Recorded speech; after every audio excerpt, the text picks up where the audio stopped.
Buongiorno ragazzi, bentornati. Questa è l'ultima lezione su Kierkegaard. Spero che riesca una lezione breve come le due precedenti. Allora abbiamo di nuovo qui la straordinaria gattona Sophie che in realtà prima mi ha detto che non vuole proprio più continuare a collaborare con le mie video lezioni. Infatti ora sta cercando di scappare e penso che forse sia inutile portarla qui perché io sin dall'inizio ho cercato di farmi aiutare da lei proprio perché guardate com'è bella la nostra gattona Sofì, proprio perché insomma mi sento un po' solo qui e quindi speravo che lei mi potesse coadiuvare, potesse insomma dividere con me almeno una parte della lezione. Vuoi salutare i nostri ascoltatori, Sofì, ma lei niente, non vuole lavorare nonostante viva a sbafo a casa mia, mangia, beve, dorme, riceve cure veterinarie gratuite, non paga l'affitto, va bene, Sofì, e in fondo è un gatto, che cosa si può pretendere? Lo lasciamo andare, lo lasciamo andare, vai Sofia. Allora in questa ultima lezione ci occupiamo, come detto nella lezione precedente, delle ultime due opere di Kierkegaard, La malattia mortale del 1849 e L'esercizio del cristianesimo del 1850. Sono le ultime due opere a stampa di Kierkegaard, sono le ultime due opere di quella che lui, ricordate, chiama comunicazione indiretta o comunicazione di esistenza. Kierkegaard in realtà dopo il 1850 vive altri 5 anni e continuerà a scrivere moltissimo fino alla fine, ma continuerà a scrivere cosa? Articoli giornalistici, interventi di stampo sociale, politico e religioso nelle sue polemiche appunto giornalistiche, ma quell'attività, come abbiamo visto, non riguarda la comunicazione indiretta, la comunicazione di esistenza, ma la comunicazione diretta. Questo l'abbiamo spiegato peraltro in maniera molto approfondita e precisa nella seconda di queste video lezioni dedicate al pensatore danese. E ho già detto nella lezione precedente che queste due ultime opere di Kierkegaard vengono firmate con lo pseudonimo di Anticlimacus e vi ho spiegato anche perché nella lezione precedente, inutile ripeterlo, mentre le due opere immediatamente precedenti a queste vengono firmate con lo pseudonimo di Climacus, quindi qui si firma come Anticlimacus, nelle due opere che abbiamo trattato nella scorsa lezione lui si firma come Climacus e abbiamo già spiegato quale sia il significato di questi pseudonimi. Io non vi ho spiegato, non vi ho indicato tutti gli pseudonimi degli scritti di Kierkegaard che noi abbiamo trattato. Però, per esempio, potrei aggiungere qualcosa, l'opera Timore e Tremore, ve la ricordate? Abbiamo trattato l'opera Timore e Tremore, quella viene firmata con lo pseudonimo di Johannes de Silentio, perché? Perché ovviamente il silenzio fa riferimento al silenzio di Abramo descritto in quest'opera, al silenzio con cui Abramo deve maturare la sua decisione sofferta di uccidere oppure no, di uccidere o meno il figlio Isacco. Quindi in questo caso la tensione che si crea tra Climacus e Anticlimacus, tra queste due maschere, tra questi due personaggi dietro cui Kierkegaard si cela in queste quattro opere finali, mi sembrava significativo, per questo abbiamo parlato insomma del significato degli pseudonimi in questo caso. Quindi La malattia mortale e L'esercizio del cristianesimo sono altre due opere esistenzialistiche e religiose, di intonazione religiosa da parte di Kierkegaard. L'esercizio del cristianesimo, la sua ultima opera a stampa, è l'unica opera in cui Kierkegaard esce completamente allo scoperto e spiega che cos'è per lui il cristianesimo. Fino ad allora, vi ricordate, la scelta della comunicazione indiretta aveva portato Kierkegaard a spronare il lettore a un saper fare, a cambiare la sua vita, a dedicarsi all'esercizio del cristianesimo vi ricordate appunto in maniera indiretta, colpendo alle spalle, con l'espressione usata da Kierkegaard, cioè non esprimendo in maniera chiara cosa fosse questo cristianesimo. E invece soltanto nell'ultima opera Kierkegaard esce allo scoperto su questo. Allora, Kierkegaard nella malattia mortale ci dice che la condizione esistenziale, la condizione strutturale che l'uomo possiede è la disperazione. La disperazione è proprio la categoria fondamentale dell'essere umano. La disperazione caratterizza il rapporto dell'essere umano con se stesso, con il proprio intimo, con il proprio io. Che cosa significa questo? La disperazione è proprio, ripeto, la condizione esistenziale dell'uomo in quanto uomo, altrimenti non sarebbe essere umano. La disperazione è appunto la malattia mortale del titolo dell'opera. La disperazione si identifica con la malattia mortale. Cosa intende Kierkegaard per malattia mortale? Attenzione, non intende per malattia mortale una malattia che porta alla morte, ma anzi intende proprio una malattia in cui l'individuo soffre per non poter morire. Cioè la malattia mortale, paradossalmente, è la malattia e la sofferenza che l'uomo sviluppa, che l'uomo prova, che l'uomo percepisce, perché l'uomo in qualche senso vorrebbe morire ma non ci riesce. Ed è questa la malattia mortale, l'impossibilità di riuscire a morire. In che senso? In senso metaforico, cioè l'impossibilità dell'uomo di cambiare il proprio io. L'essere umano si trova nella condizione di voler cambiare il proprio io, di non voler essere più se stesso, di voler essere qualcun altro, ma questo è impossibile e quindi gli crea la disperazione. Quindi l'individuo prova questa sofferenza di non poter morire, cioè di non poter modificare il proprio io, e quindi la disperazione esiste sempre all'interno dell'animo umano.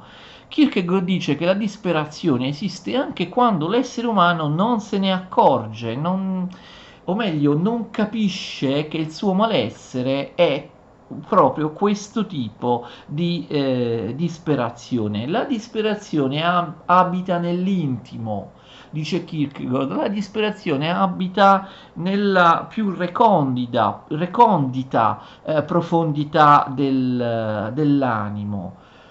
L'uomo non si accorge della natura di questa disperazione, cioè che il fatto che la disperazione significhi voler cambiare il proprio io, non se ne accorge. L'uomo crede di essere disperato di qualcosa di determinato, di qualcosa di preciso. In realtà non è così.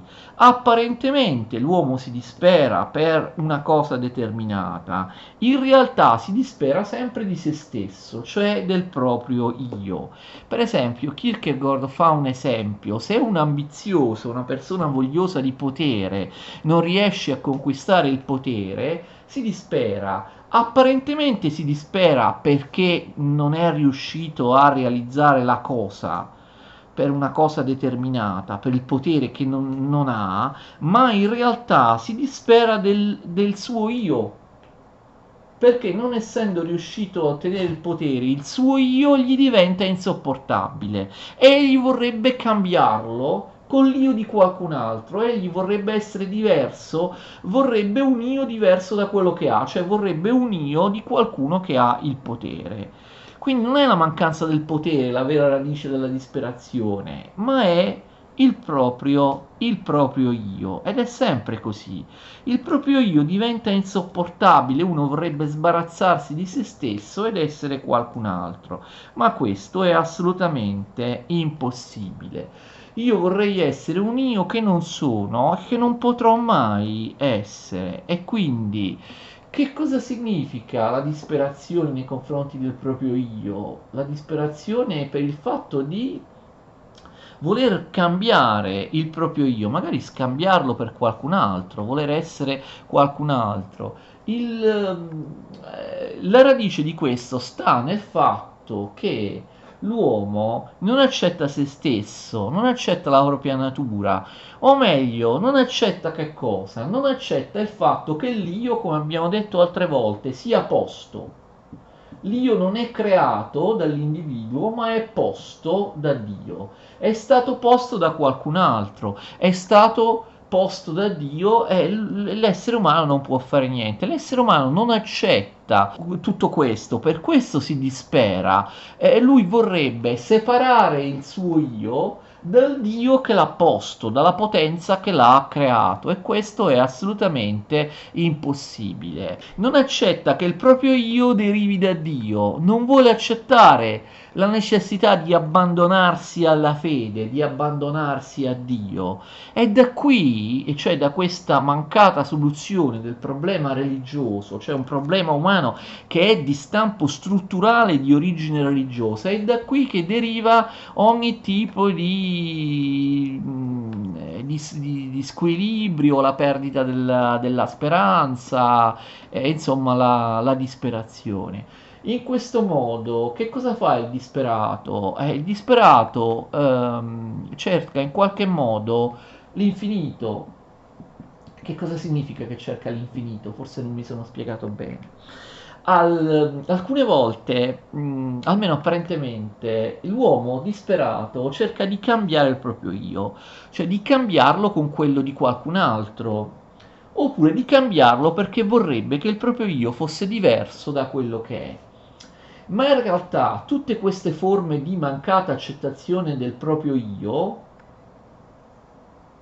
confluiscono in che cosa? Nel fatto che nel profondo l'individuo umano vorrebbe cambiare il proprio io con Dio, cioè vorrebbe cambiare il proprio io limitato con un io infinito, cioè vorrebbe diventare Dio, vorrebbe al posto del proprio io limitato.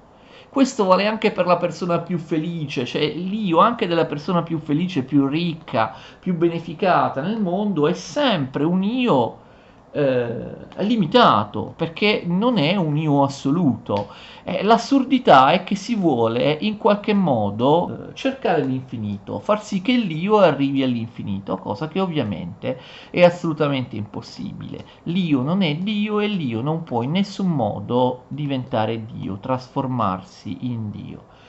L'io dell'uomo non si accetta, non accetta di essere stato creato, di essere stato posto, di essere derivato. E quindi ci sono due, attenzione, due tentativi appunto disperati per reagire a questa disperazione, o andando verso l'alto o andando verso il basso, cioè l'uomo disperato può cercare l'infinito attraverso l'illusione del pensiero, della filosofia che gli fa credere di essere infinito, cioè può negarsi come finito e illudersi di essere infinito, con la fantasia, con l'utopia, eccetera.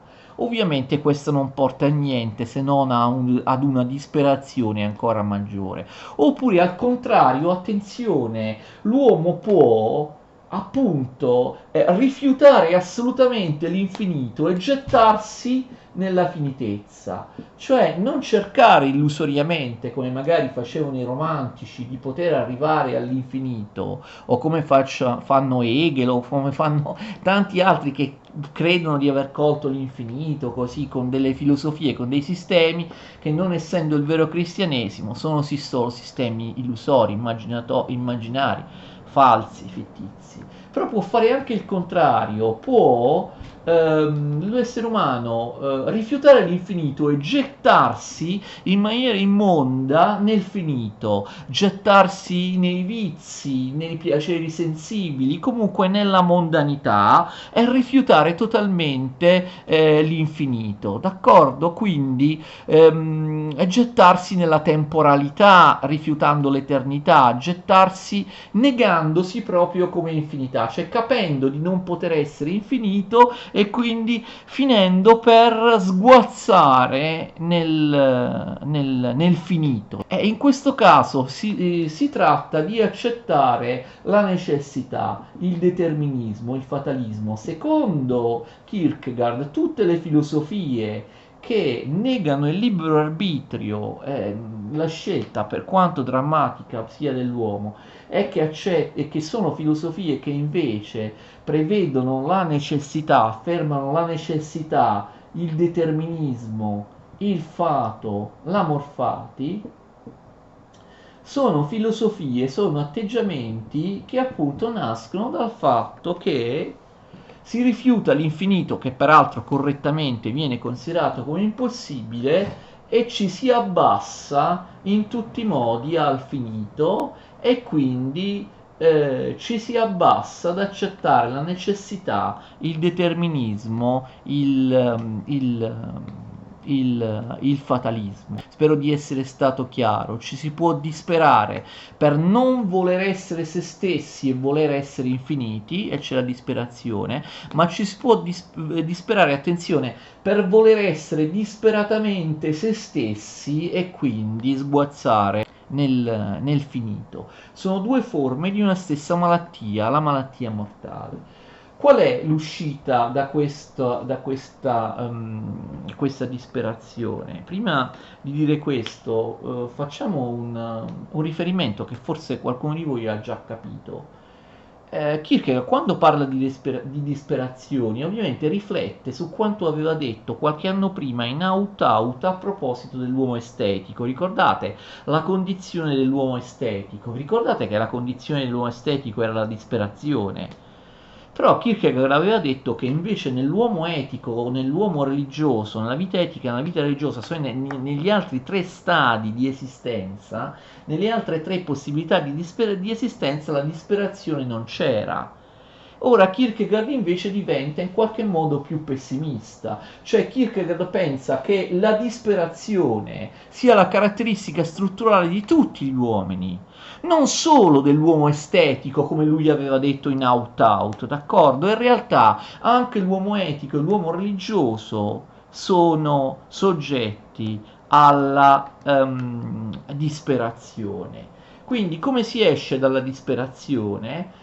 Nella seconda opera di cui parliamo, l'esercizio del cristianesimo, si esce ovviamente attraverso la fede. Attenzione, anche l'uomo religioso prova la disperazione. Cosa deve fare? Deve avere fede in Dio, nella grazia di Dio.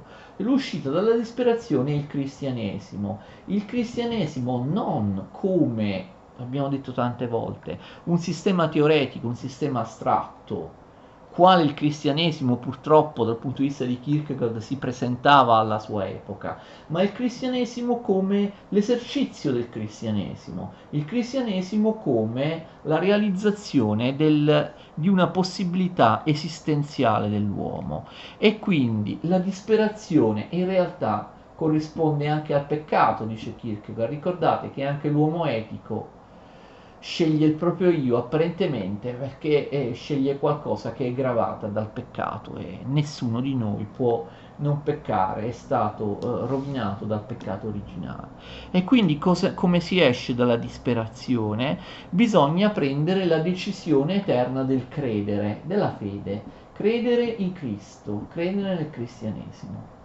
La soluzione del problema dell'uomo, che non è un problema materiale, è un problema di natura esistenziale di stampo religioso, è il credere, è la fede in Cristo.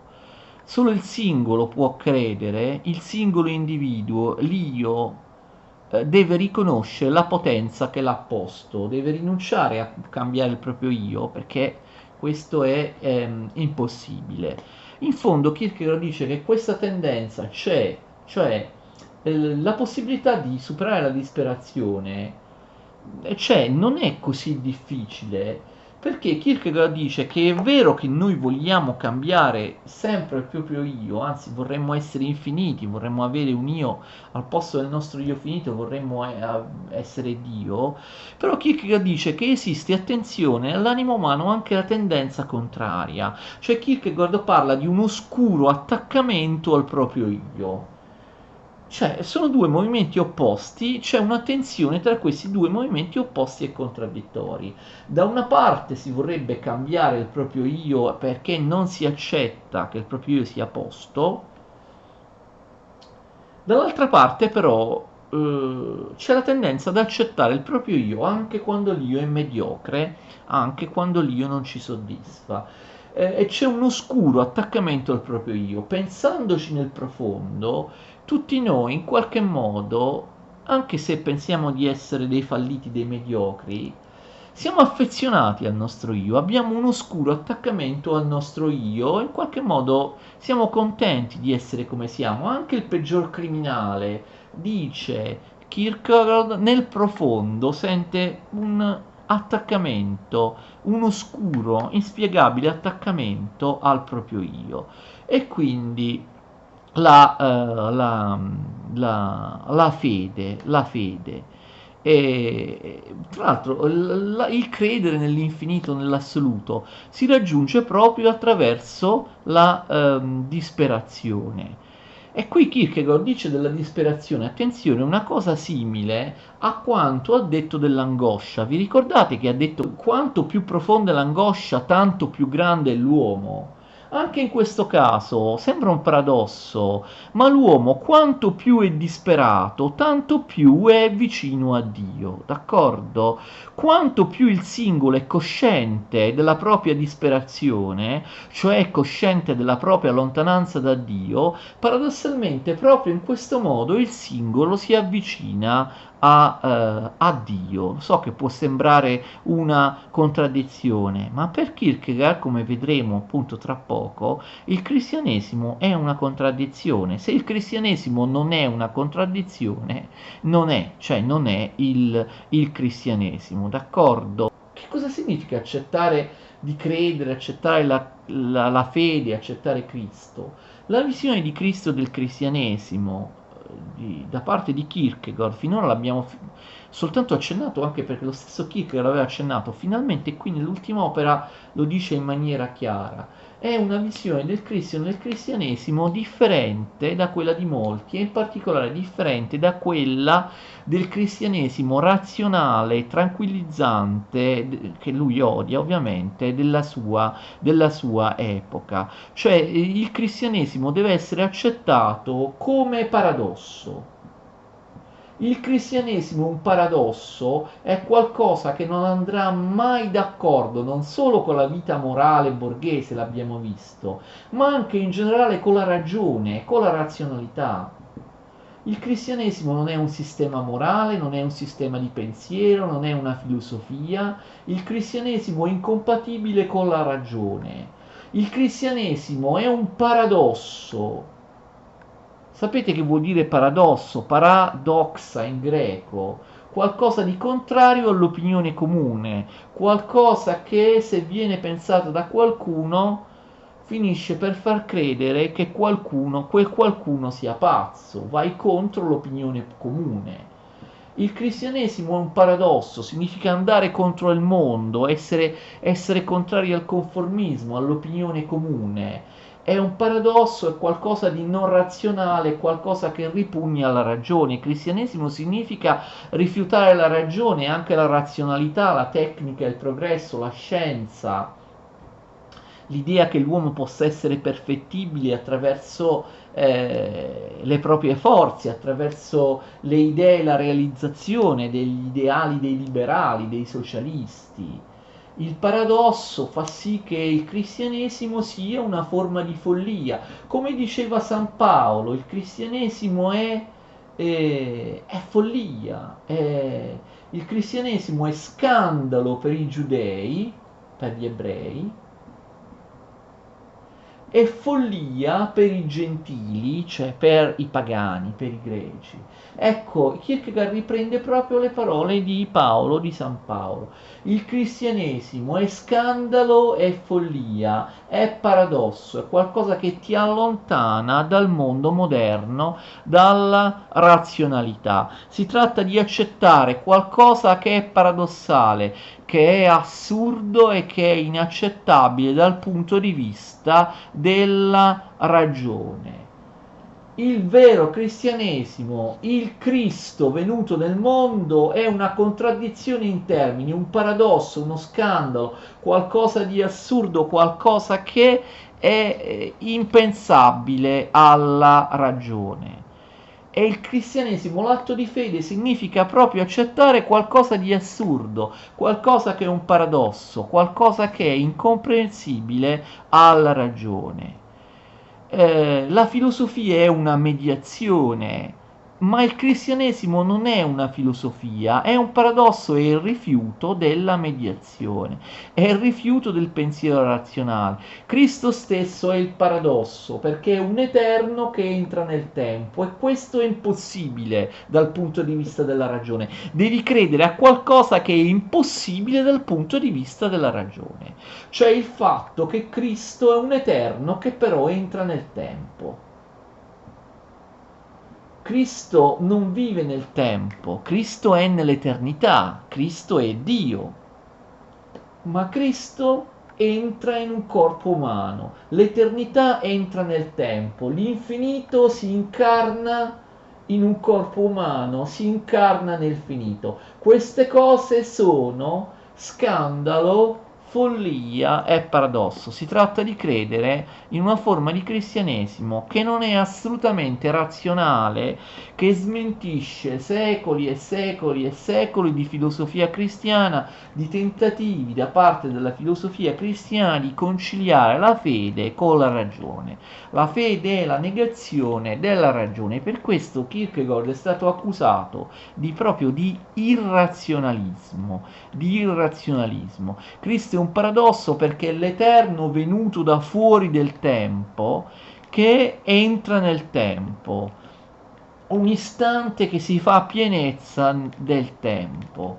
Il fatto che l'eternità si faccia tempo in un esistente, in un singolo individuo finito esistente, è una contraddizione che il pensiero, che la razionalità non può accettare. Quindi la fede è la fede in questo, in qualcosa, in questa cosa che è inaccettabile dalla ragione. È la fede in questo paradosso.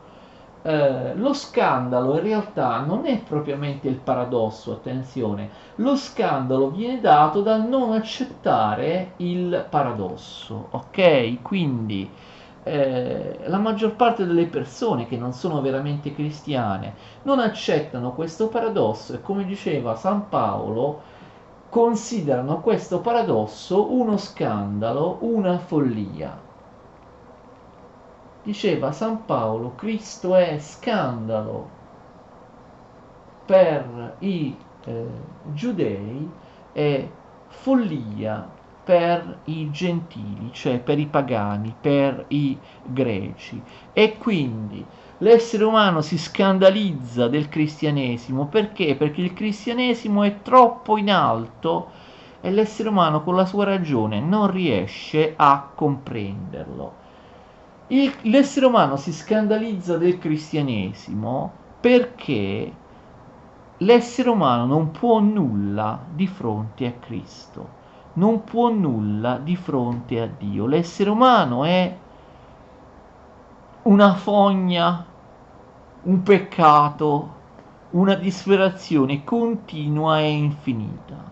Non può migliorare con le sue opere, neanche con la vita etica, ricordate il giudice Wilhelm, e non può fare niente se non è Dio a venire incontro all'essere umano con la grazia e con la predestinazione. L'essere umano non può salvarsi con le sue forze, può solo abbandonarsi alla fede. Dio per amore può risolvere il problema dell'uomo. Dio si abbassa in Cristo. Dio viene a salvare l'uomo gratuitamente. La salvezza è gratis data, è data senza arbitrariamente gratis, senza che l'uomo la meriti, d'accordo? Come diceva come diceva Lutero, come dicevano i grandi maestri della riforma protestante. Dio si abbassa, viene a riconciliare se stesso con l'essere umano e in questo modo fa scandalo. Scandalizzarsi è non accettare questo assurdo, non accettare questa verità del cristianesimo che però è assurdo. E il paradosso, l'assurdo è che il fatto che il peccato dell'uomo interessi Dio, che Dio venga a salvare l'uomo nonostante il peccato, nonostante il peccato originale. Il cristianesimo del nostro tempo, dice Kierkegaard, non capisce più questo, perché il cristianesimo del nostro tempo ha ridotto appunto la cristianità a dottrina, ha ridotto la cristianità a filosofia, ha ridotto la cristianità a morale e ha assurdamente preteso di comprendere tale dottrina, tale morale. In questo modo il cristianesimo contemporaneo ha abolito la capacità dello scandalo, ha ridotto il cristianesimo ad una sorta di paganesimo amabile, sentimentale, facile, tranquillizzante. L'unità tra uomo e Dio non è qualcosa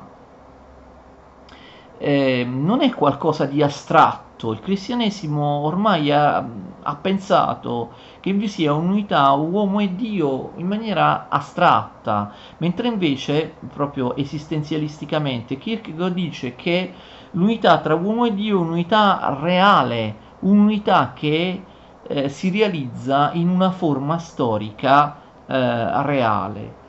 Cristo non è mediazione, Cristo è segno di contraddizione. Cos'è Gesù Cristo? È segno di contraddizione. Gesù Cristo porta la contraddizione nel mondo. Soltanto in questo modo, cioè con questa forma di fede e di accettazione di questo tipo di cristianesimo, che è un paradosso nell'accettazione di Cristo in quanto segno di contraddizione, soltanto in questo può in qualche modo spingere l'uomo, soltanto questo può in qualche modo spingere l'uomo verso la verità.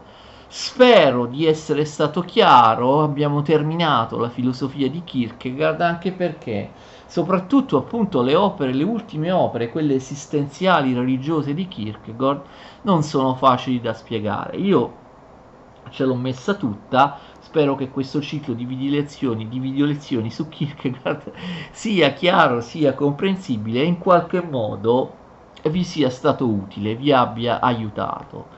E ci vediamo in altri cicli di video lezioni, come vedete nel mio canale, ricordate Tolandus Redivivus, il mio canale YouTube, trovate centinaia e centinaia di video lezioni su ogni argomento di storia e di filosofia del triennio superiore, delle scuole superiori. Lezioni svolte in simbiosi con la mia gattona Sofì. Dovrebbe essere così, però Sofì è sempre più riottosa, è sempre più ribelle e quindi io temo che ben presto non comparirà più perché è inutile, non vuole lavorare con me. Per adesso vi ringrazio, arrivederci a tutti.